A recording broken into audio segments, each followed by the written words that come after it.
Hoy, como les dije, voy a hablar sobre digamos que la segunda parte de los dos componentes estadísticos que forman el concepto que conocemos como ARMA. ARIMA en algún sentido que voy a expresar un poco más adelante en el curso. Bien, hasta este punto, de lo que hemos conversado es formas que tiene la ecuación que describe el mecanismo, el proceso seguido por una serie de tiempo. Entonces, normalmente, como inicié este curso, yo inicié diciendo que las series de tiempo podían denotarse como una cosa que era más o menos como este estilo, era XT. Y lo que hemos visto hasta ahora son formulaciones en las cuales XT depende de un término constante, A0, A subíndice 0, perdón, más una suma desde J igual a 1 hasta P de un componente dado por A subíndice J que multiplica a XT menos J, más un componente o un término de error. Este tipo de expresiones que pongo aquí son ecuaciones en diferencia estocástica por el término de error que le he agregado. Y son autorregresivas porque únicamente expresan el comportamiento de la serie en este momento en T, digamos que visto como la serie observada en este punto es X subíndice T, depende, ¿cómo es que esta serie depende de los valores pasados de la misma serie? En ese sentido es autorregresivo. Ahora bien, ¿qué pasa cuando podemos agregarle otros componentes estadísticos a este modelo? El componente que le voy a agregar hoy se le suele denominar como un componente de medias móviles, MA por su denominación en inglés. Y voy a empezar por la formulación más sencilla, que es el MA1. Bueno, ¿qué significa un medias móviles en una serie de tiempo? Ustedes seguramente recordarán que cuando en sus cursos de estadística o probablemente en alguno como INAI, probablemente vieron el concepto de medias móviles. Y el concepto de medias móviles significaba que una variable se le promediaba con respecto de otros valores de la misma variable, haciendo las veces de un promedio. Ese promedio, digamos, ese rango de valores que utilizamos para calcular el promedio de la serie se movía conforme íbamos transitando a lo largo de la muestra. Por eso, de ahí el concepto de medias móviles. De ahí el concepto de móvil. Ahora bien, el concepto de media, como lo conocemos en ese momento, fue asumir que era una media no se lo dijeron probablemente así, pero era una media ponderada, y que era estrictamente, que permitía que el ponderador asociado a cada uno de los valores que se estaban promediando, al final la suma de todos esos ponderadores acumulaba 1. Bien, yo no necesariamente la media móvil que voy a proponer no necesariamente cumple con estas dos restricciones. Cumplirá con la idea de que vamos a ir utilizando segmentos de la muestra, que vamos a ir moviendo, pero no cumplirá con la idea de que el promedio, que los dos componentes o ponderadores que vamos a utilizar suman 1. Eso no va a cumplir, no necesariamente. Bien. Entonces, ¿qué forma voy a utilizar de medias móviles? Va a ser una forma de este estilo. Va a ser la serie. De momento olvidémonos del componente autorregresivo. Vamos a asumir que la serie no tiene un componente autorregresivo, sino que simplemente tiene una cosa que voy a llamar mu, que es, digamos, una media. Y es una media fija que no depende del tiempo.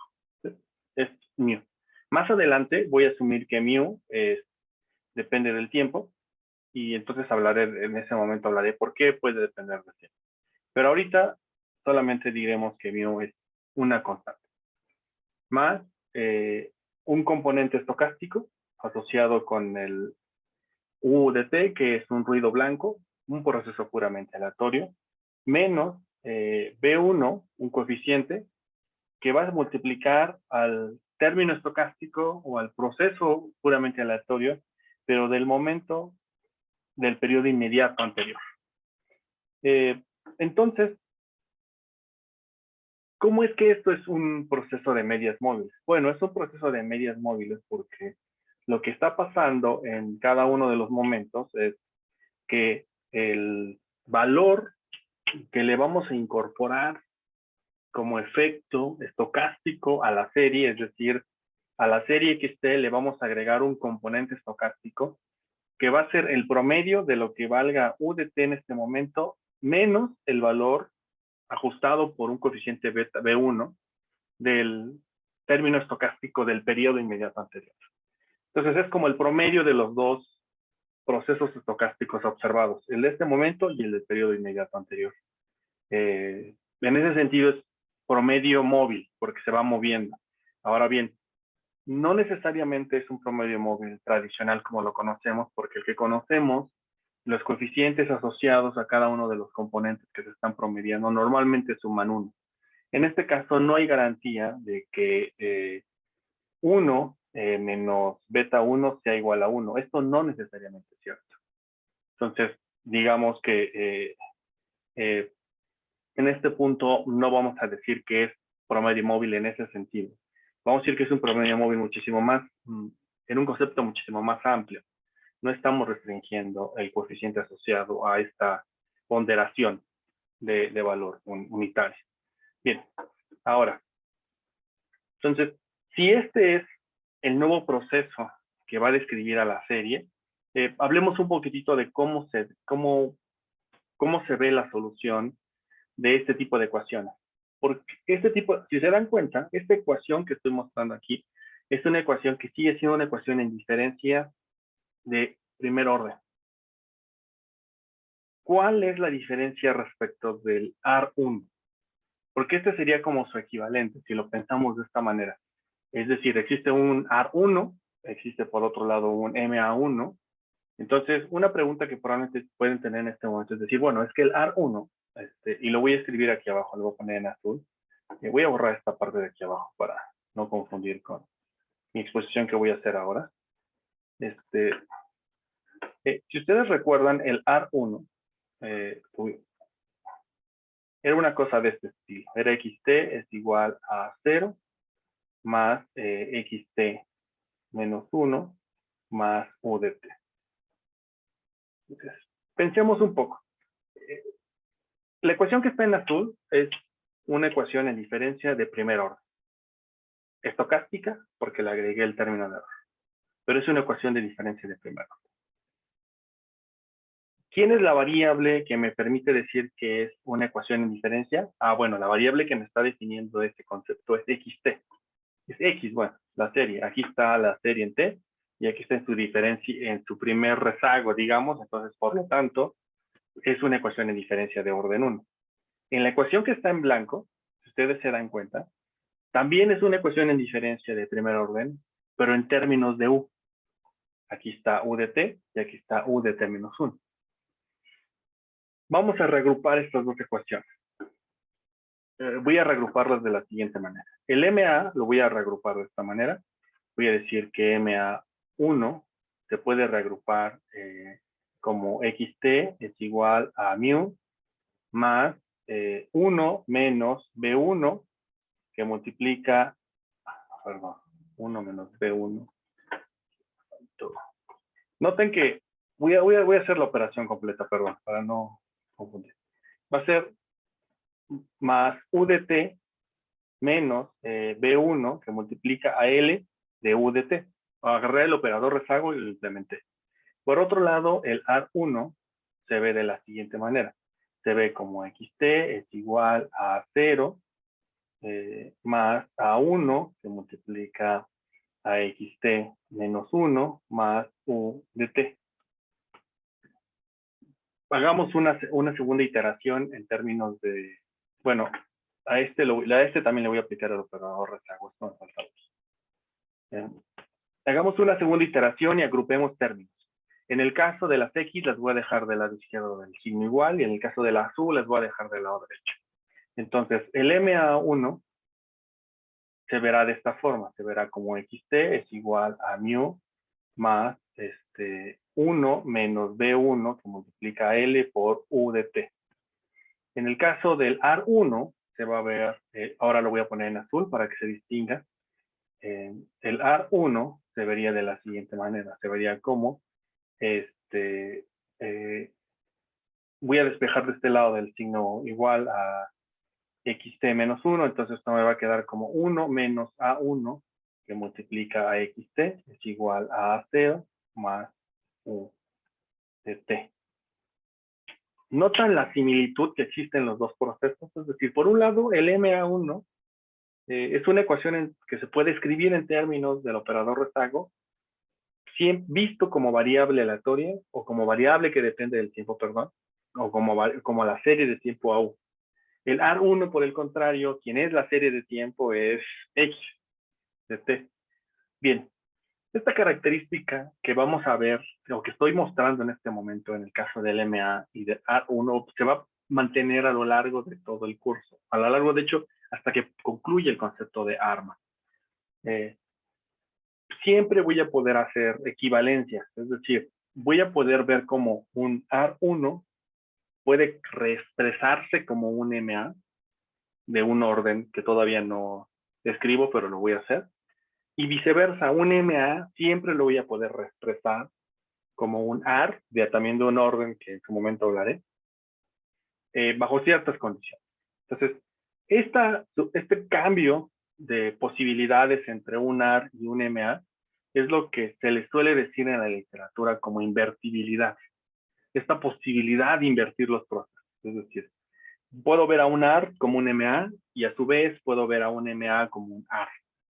Es esa posibilidad que nos dan estos modelos. Bien, ahora, voy a hablar ahora del modelo más general de MA, porque ese es el que en estricto sentido en la clase de hoy es el que me interesa. Ese concepto más general se le denomina como MA, entre paréntesis Q. Entonces, voy a hablar de un MA de orden Q. ¿Cómo se ve un MA de orden Q? Un MA de orden Q se ve de esta manera. Se ve como XT es igual a una media más U de T menos B1 que multiplica a U de T menos 1 menos B2 que multiplica a U de T menos 2 menos puntitos menos BQ que multiplica a U de T menos Q. Entonces, lo que tengo es ahora una colección de valores respecto de los cuales estoy aplicando un promedio. Estoy haciendo el promedio de todos los valores rezagados de los choques aleatorios o estocásticos hasta Q periodos atrás. Entonces, toda esa información en promedio ponderada va a ser lo que me va a describir la serie en este momento. Es como si pensáramos que, por ejemplo, la serie de la inflación, si la serie de la inflación fuera un proceso MA, Q, de orden Q, podríamos decir que la inflación es básicamente su promedio, es decir, un valor promedio que podemos pensar mu, el que sea, más el efecto que traen los choques aleatorios observados, al menos hasta Q periodos atrás. El promedio de esos, ponderados, de alguna manera, por estos valores B subíndice 1 hasta B subíndice Q, ponderados, son lo que me dan el valor de la inflación en este momento. Si es que la inflación fuera un proceso MA, puro, nada más de esta manera. Bien. Voy a reagrupar algunos términos en esta ecuación y voy a aplicando el operador rezago. Entonces, esta ecuación me quedará como xt, va a ser igual a mu más u de t menos b1 que multiplica a l, u de t menos b2, l al cuadrado, u de t, menos puntitos menos b subíndice q, que multiplica a l a la q de u de t. Puedo agrupar todos los términos que son comunes, en este caso todos los términos comunes son u, en realidad el término común es u. Esto se puede ver como x de t es igual a mu, más 1 menos b1 que multiplica a l, menos b2 que multiplica a l al cuadrado, menos B subíndice Q a la L a la Q, que multiplica a U de T. Entonces, si ustedes se dan cuenta, ahora lo que tengo es un polinomio que depende de L, del lado derecho de la ecuación. Anteriormente lo tenía del lado izquierdo, porque afectaba a X.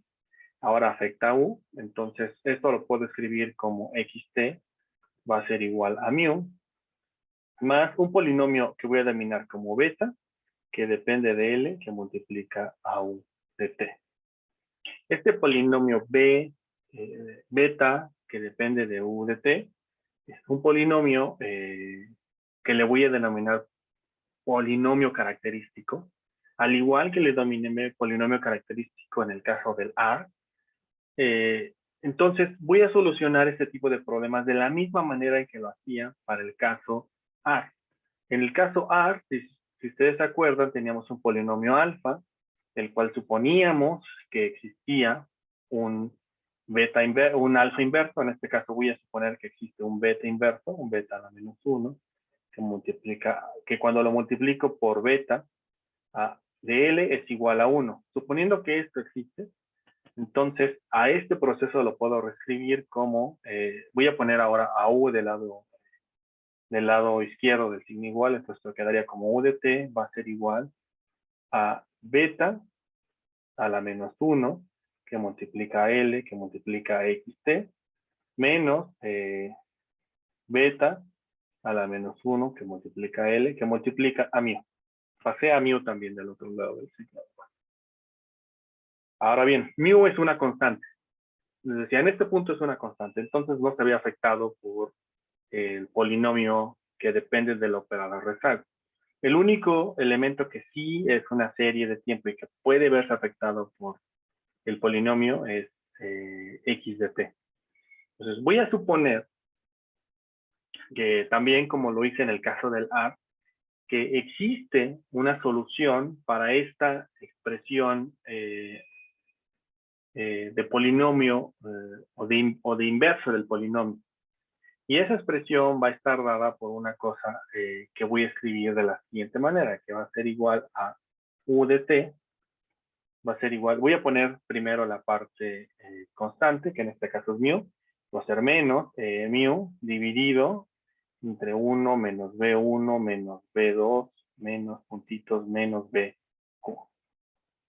Ahora sí, más el polinomio, el inverso del polinomio. Pero el inverso del polinomio también lo puedo ver como una serie de coeficientes que voy a denominar como C1, que cumplen que pueden verse de la siguiente manera, que pueden verse como 1 menos C1 que multiplica L, menos C2 que multiplica L al cuadrado, menos, voy a seguir hasta acá, más, menos, así hasta infinito, que multiplica a U de T. Esta expresión que tengo aquí de C, que depende de C y del operador rezago, es un símil de lo que yo denominé como descomposición de Wolff. ¿Se acuerdan cuando yo hice el inverso del autoregresivo? Cuando lo invertí, les dije, bueno, esto se puede descomponer como un polinomio del cual no sabemos el grado infinito, que depende del operador rezago y de una serie de constantes phi, que multiplicaban en ese momento también, no, perdón, este no es correcto, esto es xt, perdón, que multiplicaban a u de t en ese momento, ahora multiplican a x de t. Entonces, si ustedes lo ven con, digamos, con esta óptica que ahora les planteo, lo que yo estoy diciendo ahora es que u de t en realidad es el valor de la constante media ajustada por todos los coeficientes del promedio ponderado, más todos los valores de la serie xt observados hasta el inicio de la misma. Toda la historia de la serie incluida en el término de error. Entonces es como ver es como ver ahora desde los ojos de U el mismo problema que tenemos cuando tenemos un AR. Cuando tenemos un AR de orden P, lo podemos invertir y lo invertimos como un medias móviles, ¿sí se acuerdan? Porque fue el planteamiento que yo hice al inicio de la clase. Ahora bien, un medias móviles, cuando lo invierto, lo puedo ver como un autorregresivo de orden infinito en términos de X. Bien, es una conclusión que más adelante va a ser bien importante mantener. Bien, voy a reescribir esta solución de la siguiente manera. Entonces, esta solución va a quedar dada como U de t va a ser igual a menos mu sobre 1 menos B1 menos B2 menos puntitos B subíndice Q más la suma desde J igual a 0 hasta infinito de C subíndice J que multiplica a U de T menos J. Perdón, no es U, es X. La costumbre, aquí siempre estaba X. No, perdón, aquí, pero ahora está X. X de T subíndice J. ¿Cuál es la condición de convergencia o de que la trayectoria va a converger a un punto de equilibrio o a un punto que en el largo plazo es de equilibrio para la ecuación en diferencia? Bueno, la condición va a ser que el polinomio asociado a esto, 1 menos B1X menos B2 X al cuadrado menos puntitos menos BQ X a la Q igual a 0, este polinomio característico, hay Q raíces, que cada una de las Q raíces en valor absoluto sea menor a 1. O en el caso de números complejos, en módulo sea menor a 1. Esa será la condición de convergencia. Entonces, en resumen, digámoslo de esta manera. Un AR lo puedo invertir para verlo como un medias móviles de orden infinito. ¿Cómo lo sé? Voy a escribirlo ahora. Bien. Voy a ponerlo de hecho en verde, ¿no? Imaginemos que tenemos un AR de orden P. Un AR de orden P se vería de la siguiente manera. Sería un XT es igual a subíndice 0 más A1 X1 más así puntitos hasta AP XT menos 1 XT menos P más U de T. ¿Cómo soluciono el AR? Bueno, despejo todo el lado izquierdo, de signo igual, aplico el operador rezago, me doy cuenta que hay un polinomio asociado, entonces la solución estará descrita por lo siguiente. A0 entre 1 menos A1 menos puntitos menos AP más la suma desde J igual a 0 hasta infinito de phi de J que multiplica a U de T menos J. Entonces, si ustedes se dan cuenta, dado lo que yo escribí al inicio de la clase, esto de aquí es básicamente un medias móviles, pero de orden infinito. ¿Sí? Entonces, un AR se puede invertir como un medias móviles de orden infinito.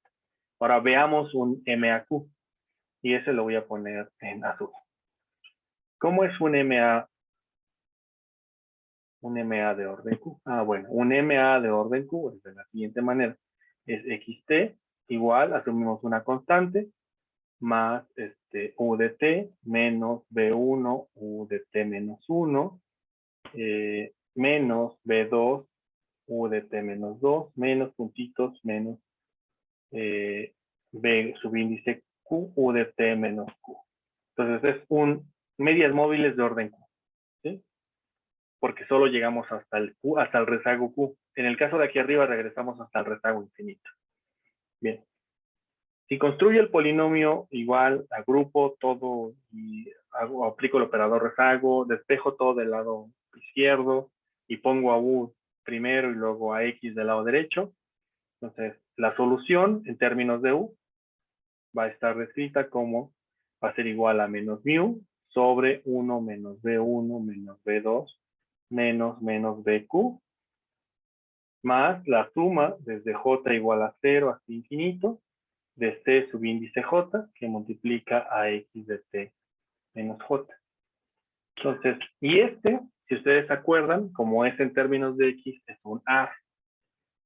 Es un AR de orden infinito. ¿Vale? Bien. ¿Alguna duda hasta este punto? No, profe. No, profe. Vale, buenísimo. Bien. Entonces, lo que voy a hacer ahora, nada más es también para recordarlo, entonces, tenemos dos polinomios ya de interés. Por un lado tenemos el polinomio de los AR, del AR, ese polinomio es de orden P, tiene P raíces, entonces, ¿cuál era la condición que observábamos? Que estuvieran dentro del círculo unitario. Ahora tenemos un polinomio, del caso de medias móviles, que es de orden Q. Ese polinomio también tiene que cumplir con esa característica de que las raíces asociadas a ese polinomio estén dentro del círculo unitario. Es algo que también vamos a revisar, ¿vale? Entonces, si no hay dudas, voy a empezar con la aplicación de la clase de hoy. ¿Bien? Entonces, voy a cambiar de pantalla y voy a cambiar ahora a R. ¿Me pueden confirmar si ya ven R, por favor? Sí, pero ya, profe. Perfecto. Bien, vamos a ocupar hoy el archivo que está en la carpeta, permítanme un segundo, en la carpeta que se llama clase 8. Dentro de las carpetas de GitHub. Entonces, clase 8 es una aplicación de un MA de orden Q.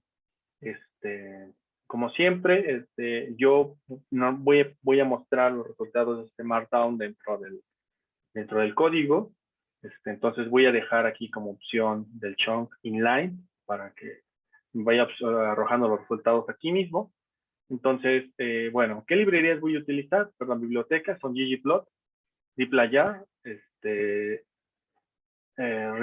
lector de archivos XLS y una librería de stats. Nada más, no voy a necesitar nada más. Son las que he venido utilizando hasta la clase de hoy. Bien. Hay una sutileza en la información que voy a utilizar hoy.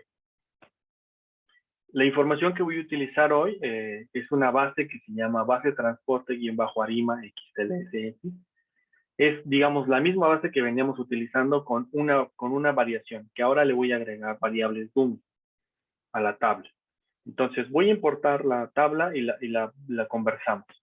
Entonces, importo la tabla y voy a darle clic aquí en datos para que la podamos ver. Entonces, tiene la información que ya conocíamos, que son pasajeros en vuelos nacionales e internacionales, vuelos nacionales e internacionales, y los pasajeros en el metro en miles. Bien, ahora, tengo tengo varias dummies que estoy agregando aquí. Cada una de esas dummies tiene un objetivo particular. Bien, esta dummy que está aquí se llama dummy septiembre de 2017 y lo único que estoy haciendo con esta dummy es crear un vector de puro cero y dejar con un 1 únicamente el mes de septiembre de 2017. Entonces me voy a 2017, septiembre, y van a notar que ahí hay un 1. Solo en ese valor. Todos los demás valores son 0.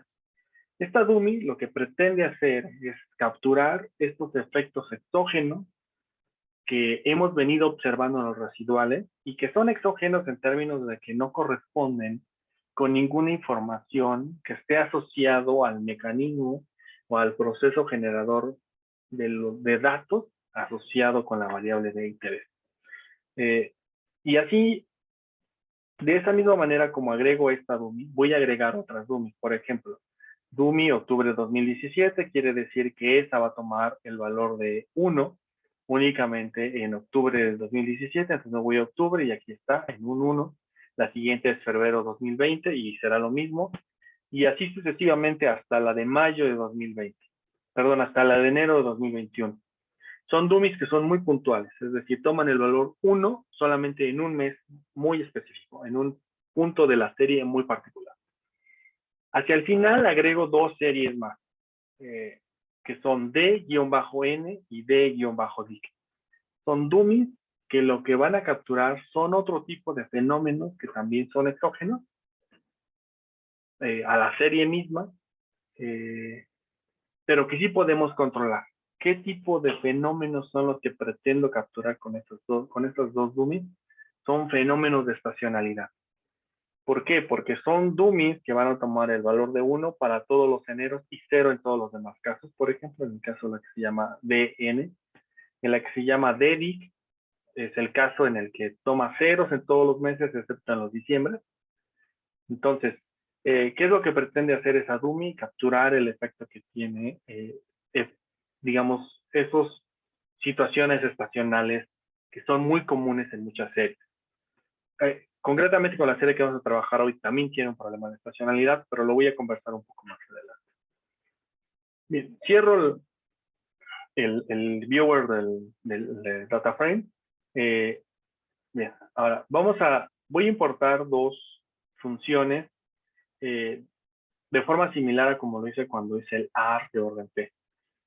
Voy a importar una función que se llama MRroot, esta función, que lo que me va a permitir es capturar o calcular ahora las raíces del polinomio, pero del componente de medias móviles. La otra se llamaba RRoot, porque era las raíces del polinomio del componente autorregresivo. En este caso, como voy a modelar un MA, entonces necesito la otra función, ¿sí? Cuando modele un arma, voy a necesitar ambas funciones, tanto RRoots como MRroots. Ahorita solo voy a modelar un MA, entonces solo necesito el MRroot. Y otra función que lo que hace es que me muestra la gráfica del círculo unitario de las raíces. Entonces importo estas dos funciones. Vamos a convertir a series de tiempo en algunas de las series que importamos. Entonces voy a trabajar concretamente con la serie que se llama Pasajeros en el metro. Son Pax Metro. Luego en su forma logarítmica y en su diferencia de orden 1. Es decir, con un mes de rezago voy a tomar esta diferencia y esa es la serie que voy a crear. Y voy a importar todas las demás variables que tengo como dummy, excepto las que son las dummies estacionales. Esas no las voy a importar en este momento. Solo voy a importar estas dummies que están aquí. ¿Sí? Voy a ejecutar esta parte del código. Y ya tengo todas las variables importadas, todas las que están me interesan. Ahora voy a hacer un gráfico, solamente el gráfico que siempre hago, que es como para ver las series cómo se ven ya graficados. Entonces lo que vemos es lo siguiente. Se ve aquí la trayectoria de pasajeros en el metro y esta caída que se ve aquí es la caída del proceso que vimos de cierre de la economía debido a la pandemia. Entonces, cómo es que cayeron el número de pasajeros transportados en el metro a niveles no vistos incluso después de un sismo, concretamente de 2017, que es esta caída que está aquí. Cuando lo tomo en logaritmos, se suaviza ciertamente, pero esta caída sigue presente. Y en diferencia se nota muchísimo, ¿no? Estas variaciones observadas por el cierre de la economía derivado de la pandemia y el sismo de 2017. Bien. Ahora, voy a estimar un MA. ¿Cómo estimo un MA? Voy a utilizar la función que se llama ARIMA. Esta función ARIMA la voy a aplicar ahora a los pasajeros, el logaritmo de los pasajeros del metro. Y ahora en orden, en lugar de tener aquí un 1, como antes lo tenía, en la primera entrada tenía un 1 o un valor distinto de 0, para indicar que era un autorregresivo, la voy a poner como 0. La segunda entrada también como 0. Y la tercera entrada, que es la entrada del media móvil, le voy a poner ahora un 1. Entonces quiero que esto lo modele como un media móvil de orden 1 y ahora voy a agregar esta opción que está aquí que no había agregado hasta este punto en la clase, que es XREC. En XREC vamos a incluir todas las variables exógenas, como las dummies, por ejemplo, que queramos que el modelo considere para su estimación. Entonces, voy a incluir todas estas dummies, que son las dummies de septiembre de 2017, de febrero 2020, marzo 2020, abril 2020, mayo 2020 y enero 2021. Y voy a estimar por el método de máximo duración. Entonces, esta sería como la regresión si consideráramos una ARIMA, un MA de orden 1. Si de verdad la serie de pasajeros del logaritmo de pasajeros en el metro fuera un media móvil de orden 1, la interpretación de los resultados sería la siguiente. Entonces,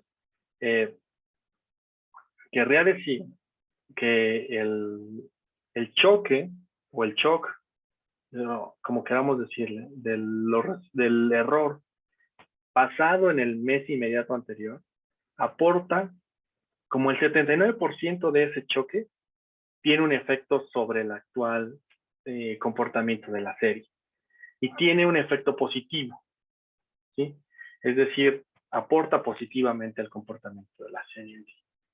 La media es 4.78 y noten esto, todas las domis que están aquí tienen signos distintos y tiene algún sentido que quiere decir. Por ejemplo, la DOMI de 2017, y como la serie que estamos modelando está en términos logarítmicos, podríamos interpretar este coeficiente incluso como un porcentaje. Querría decir que manteniendo todos los demás factores constantes, en promedio, septiembre de 2017 significó una caída en el número de pasajeros en el metro del 37%, 37.5%. Ahora bien, comparémoslo con otras situaciones. Por ejemplo, en el caso de febrero de 2020, querría decir que en realidad el volumen de pasajeros creció 5%, y en el caso de marzo, quiere decir que decreció 10% o disminuyó 10%, y el de abril es una cosa aberrante. Quiere decir que el número de pasajeros transportados en el metro cayó muchísimo, más de 100%. Esto ya no sería interpretable, puesto que en términos generales, cuando ustedes modelen algo en logaritmos, la interpretación de que las variaciones de los logaritmos son tasas de crecimiento es válida siempre que las variaciones sean pequeñas. Si las variaciones son muy grandes, como en este caso concreto, la caída de los pasajeros en abril de 2020 fueron muy grandes, ya no cumplen con el supuesto de que fueron variaciones pequeñas, entonces ya no podríamos hacer interpretación tan clara como que una serie modelada en términos logarítmicos se puede ver como tasas de crecimiento. Tendríamos que modelar de otra manera, en diferencias concretamente. Ahora lo voy a hacer más adelante. En mayo, querría decir que decreció 71%, y en enero de 2021 cayó 36% el número de pasajeros en el metro. Otra cosa que voy a agregar en este punto de la clase es la interpretación. La interpretación de los coeficientes la vamos a hacer siempre que en términos de cuándo son significativos y cuándo no lo son los coeficientes. ¿Cómo saber cuándo un coeficiente es significativo y cuándo no lo es? Bueno, vamos a utilizar una prueba de hipótesis muy sencilla, que es la más sencilla que hemos utilizado desde que hacemos econometría 1, que es una prueba basada entre la división que resulta del coeficiente y el error estándar. Entonces vamos a dividir el coeficiente entre el error estándar, y siempre que esta división nos dé algo en valor absoluto mayor a 1.96, más o menos, si quieren cerrarlo en 2, está bien, vamos a decir que el coeficiente es estadísticamente significativo. Si no lo es mayor a 2, vamos a decir que no es estadísticamente significativo. ¿Quién de estos coeficientes no es estadísticamente significativo? Bueno, concretamente febrero. Este coeficiente, si ustedes hacen la división, esto no les da algo mayor a 2. Otro que también está en esa situación es, no, de hecho es únicamente tal vez este coeficiente. Bien. ¿Alguna duda hasta este punto? Todo bien, profe. Bien, ok. Entonces vamos a utilizar ahora una función de autocorrelación y vamos a medir la función de autocorrelación para los pasajeros en el metro. Bueno, aquí tengo un error, es en realidad de 1 hasta 259. Aquí me equivoqué.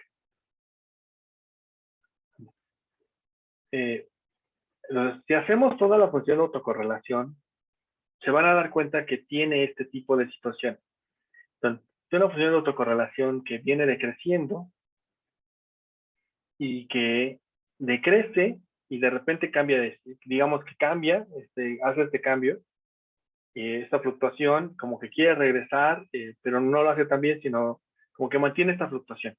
Bien, entonces así que una de las cosas que nos indicaría esta situación es que en realidad probablemente el modelo propio de la serie en logaritmos no debería ser un medias móviles Bueno, sí podría ser un medias móviles, pero no un medias móviles con un valor muy pequeño, es decir, como 1, sino un medias móviles tal vez de un orden mayor, ¿no? Es muy probablemente lo que significa esto. Entonces, vamos a hacer ahora un medias móviles solamente ligeramente más grande, un medias móviles ahora de orden 4, y vamos a ver cómo se ve, ¿no? Entonces, lo que voy a hacer es estimar el modelo, lo voy a guardar en este objeto, voy a imprimir ese objeto con el resultado propiamente de la estimación. Luego voy a hacer un plot de los residuales asociados al medias móviles de orden 4 y finalmente un plot de las raíces del polinomio asociado. Este polinomio es de orden 4, entonces tiene 4 raíces. Corremos el modelo, entonces vamos a ver los resultados. Aquí están los 4 componentes de medias móviles, MA1, MA2, MA3, MA4 y el intercepto. Si ustedes ven su significancia de cada uno de estos casos, excepto el medias móviles 4, pareciera ser que todos los demás son significativos. Veamos los residuales se ven de esta manera. Y veamos ahora cómo se ven las raíces de este polinomio de orden 4. Están dentro del círculo unitario, por lo tanto podemos decir que es una solución que va a converger, que no, digamos, no va a ser una trayectoria que se va a desviar de su trayectoria de largo plazo.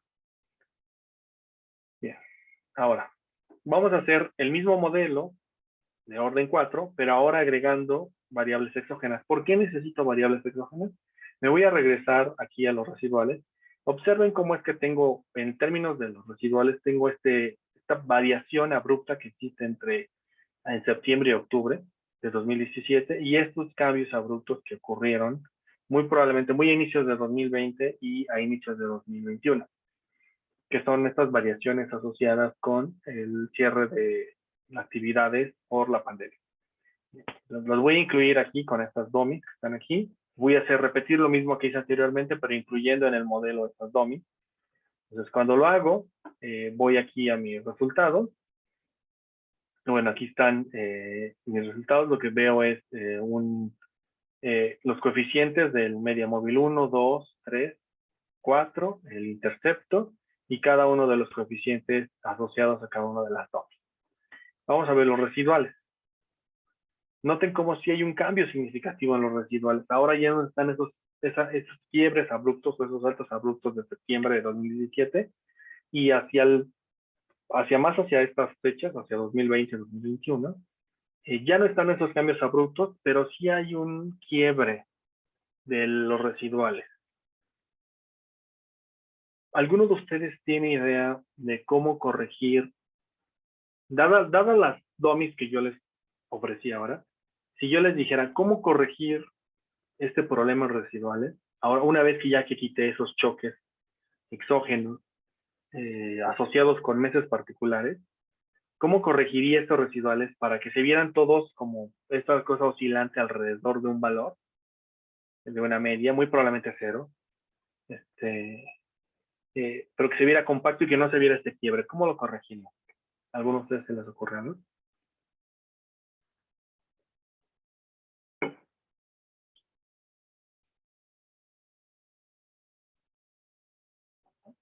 ¿Nadie? Va. Bien. Profe, Sí. es que si los residuales quedan así, ¿no es un problema de heteroscedasticidad? No. Sería un problema de heteroscedasticidad si los vieras que crecen, que se hacen como que crecen en algún momento, que se hacen así como más amplios y luego vuelven a hacerse pequeños y otra vez amplios, pero todos alrededor de la misma media. Esta es otra situación. Esta es una situación más bien de un cambio estructural en la serie. ¿Cómo corregimos un problema de cambio estructural? Tendríamos que utilizar una dummy de cambio de media. ¿Qué dummy podríamos proponer aquí? Bueno, una dummy que tome valores de 0 para toda la serie hasta justo antes de 2020 y de 2020 hacia adelante tome el valor de 1. De esa manera, lo que va a hacer esa dummy es que va a capturar esta diferencia que existe entre estar entre 0 aquí y esta ligera caída, o digamos alrededor del 2. Digamos que esa dummy va a absorber ese menos 2 y lo que va a hacer es que los residuales se van a juntar ahora sí en una cosa oscilante alrededor del cero. Bien. Más adelante voy a regresar al tema de cambio estructural. Pero sí es importante que empecemos a identificar cuándo las series pueden tener ese tipo de problemas. Vale. Ahora, vamos a hacer una comparación muy rápida, ¿no? Que es básicamente comparar las dos estimaciones. Voy a tener por un lado la estimación en términos de sin domis y por otro lado con domis. Entonces, sin domis se ve de esta manera, ¿no? Se ven los quiebres, estos saltos abruptos. Cuando les agrego estas domis, puedo lograr hacer esto más compactos.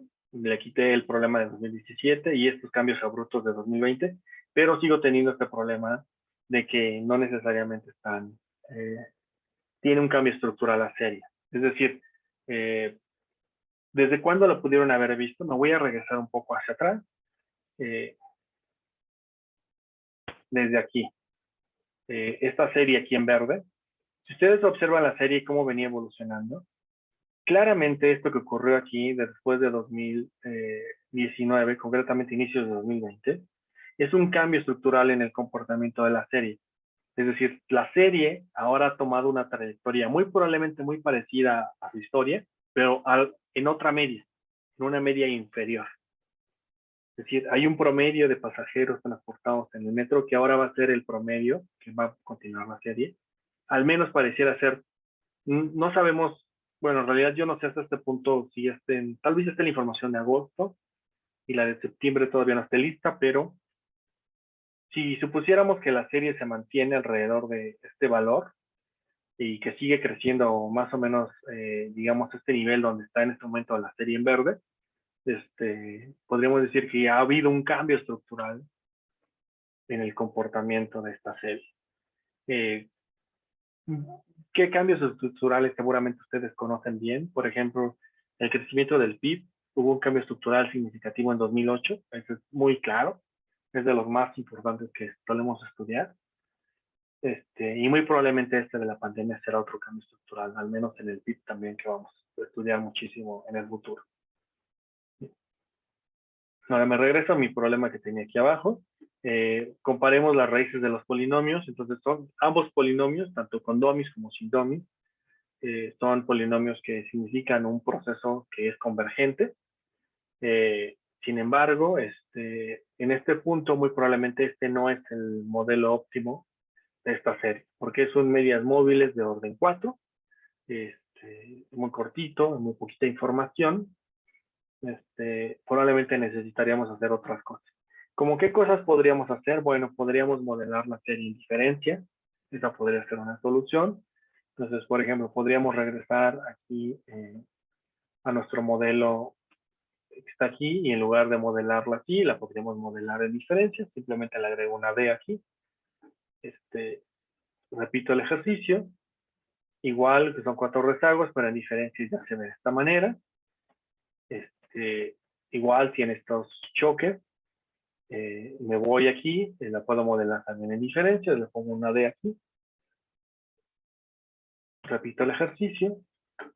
Y los residuales se ven así. Probablemente necesito otras domis muy puntuales. Por ejemplo, aquí, esta que sería muy probablemente finales de 2019 y por aquí otras domis aquí muy probablemente ya de 2021. Tendríamos que identificarlas, pero muy probablemente son estas domis también que necesitamos. Y si se dan cuenta, estos residuales muy probablemente son todavía más cercanos a un proceso de ruido blanco o un proceso puramente aleatorio respecto de la situación que habíamos venido conversando anteriormente de modelar la serie en logaritmos. Bien, hasta aquí voy a dejar la exposición de hoy, entonces voy a detener la grabación.